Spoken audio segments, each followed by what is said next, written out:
Hello everyone and welcome back to Every Other Saturday. So in today's video we're going to discuss the upcoming away fixture to St Johnstone. So as we get ever closer to Christmas, another fixture rolls round. So league action again, and we need to focus 3 points in the bag.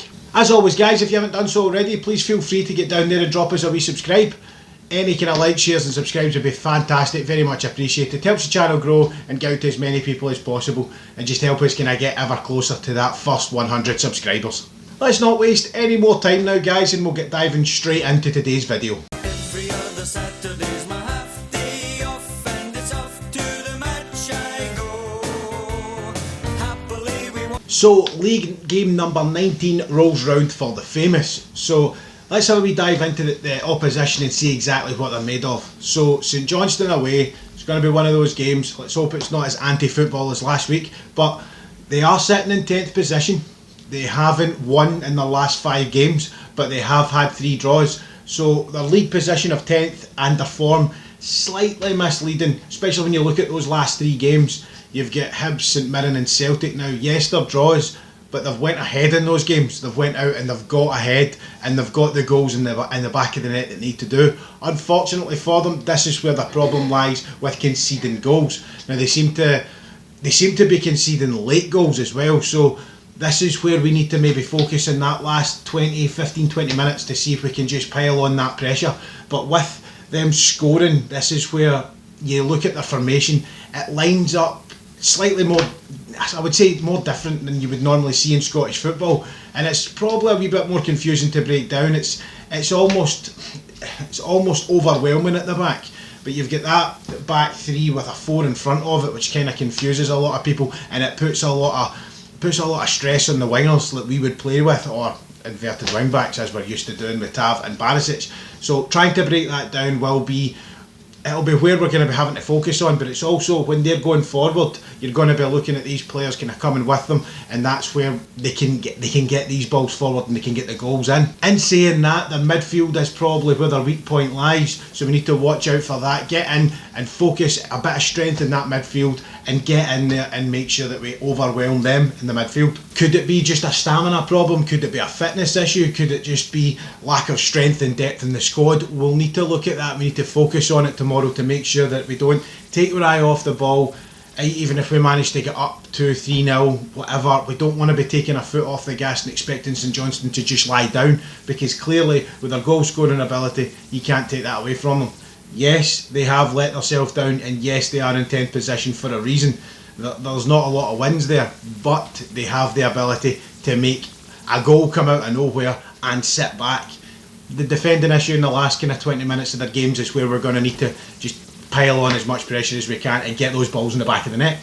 That a bit ties up the St Johnstone preview, but as a whole, I think they're going to be tight. I think it's going to be a weak midfield, if you want to put it that way, but I think they'll be tight at the back with that opposition to go forward. But I do think that we have all the strength, all the depth and ability to make sure that we can tie this one up. Now with that being said, let's move on to exactly what we're here to talk about. We're here to talk about the famous Glasgow Rangers. Let's dive into us and see exactly what we're going to be bringing to the table. Now after the big dig deep and backs to the wall performance against Motherwell, I know for a fact these boys are going to want to come out again with the exact same attitude. They're going to want to get those 3 points, but they're going to want to win emphatically, because even all that anti-football stuff that Motherwell hit us with, we still managed to get the ball in the net 3 times. But I think they're going to want that fight to say, we're coming out, we're doing it quicker, because getting the games, yes, winning ugly is still winning, and I don't really care if we win ugly. As long as we do win, that's the main thing. But they will come out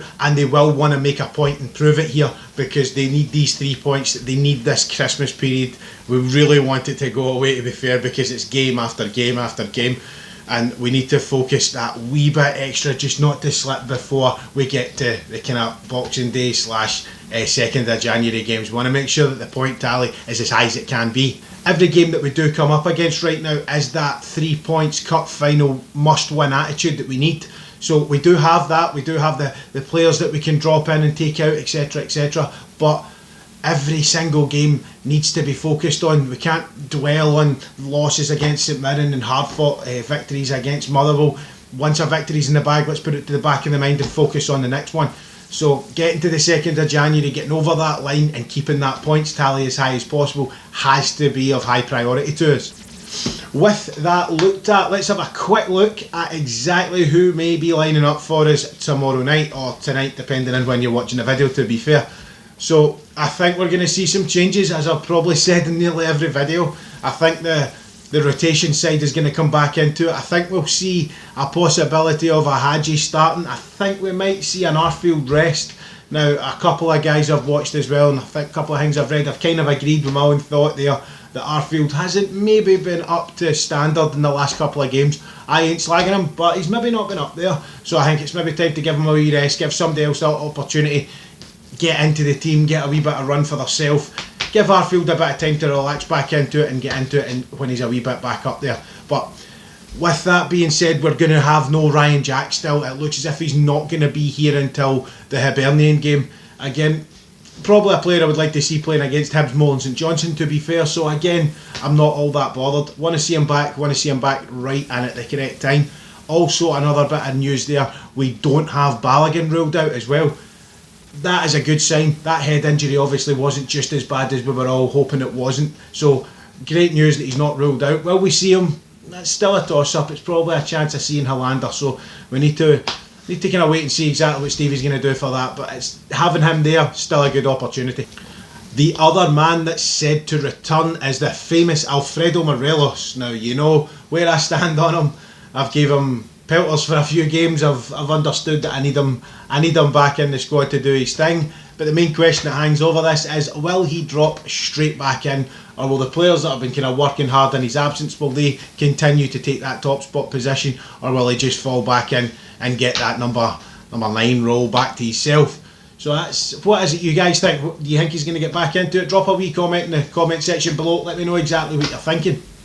Now, in my opinion, the lineup's one of them. I think, to be honest, we will see that midfield swap out. My opinion in the lineup will be McGregor, Tav, Goldson, Hollander and Barisic. Midfield, I think we'll see Davis, Hadji playing that kind of midfield role, Roman role, and I think we'll see a Rebo beside it.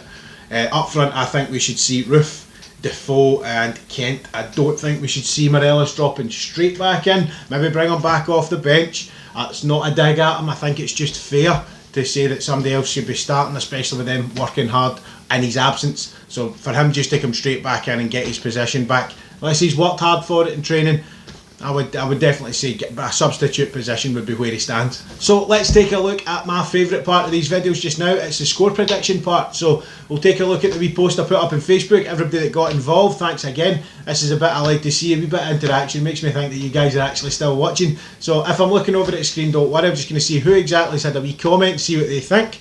So we're going straight into this. It's Gibble thinks that we're going to get a 3-2 Rangers win. Cheers, Gibble.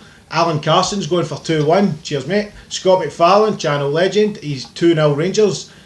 Dylan Sargent, he's going 3-1. He's becoming a wee bit of legend himself. Every comment, every week. Willie Burns, he's going 2-0. Alright, Burnsy. We've got Stuart Scott 4-0. Anne McDonald 3-1. Chrissy McClinton's at 4-1. Dave King, I don't think that's the same one we're all thinking it is, 5-1. Peter Graham 2-0. Willie Goldie 3-0 and Ross McKenzie 2-0. Cheers again, guys. So if I've missed anybody out, it's just because I've started recording as the comments have still came in. That might actually be one that's just came straight off my phone there. But everybody, thank you so much for getting involved. It means a lot for you guys to be getting chipped in and getting a wee bit of opinions on the channel, and it allows me to interact with you guys and get some more content for you, so it's always great. So thanks again. So I've got a few mixed predictions here, guys, a few high scorers, a few low scorers. I'm not going to lie, I'm going to be going for a 3-1 myself this week. I think St Johnstone have got the ability to get a goal, but I do think that we have the firepower and the ability there to get the 3 goals in there. Whether it comes straight away or if we have to wait exactly the same as Motherwell, I hope it's not like that, because got enough grey hair at the side of the head. I'd like to keep a wee bit of colour back in there, because I will get a chance to watch this game rather than the Motherwell game when I missed it. But yeah, that's what I reckon. We're going to go 3-1 Rangers. That about wraps up today's video, guys. So let's have a wee quick recap over that. So Saints are going to be a hard team to break down. We've got the ability to get through them. We've got the ability to overpower them in midfield, I believe, and I think we'll take that win. I'm going with a 3-1 victory. I think we've got that ability to hold a clean sheet, but I'm giving St Johnstone the benefit of the doubt with the fact that they're able to score against your teams like Hibs, St Mirren and Celtic. So, with that being said, thank you so much to everybody getting involved. Again, it means so much to me that you guys are willing to comment, get involved in the videos, like, share and subscribe, and it's very much appreciated. And with that being said, if you haven't done so already, a cheeky wee subscribe would go miles for us, helps the channel grow, like and share and get out to as many people as possible. So thanks again guys, I've been every other Saturday and I will see you on the next one.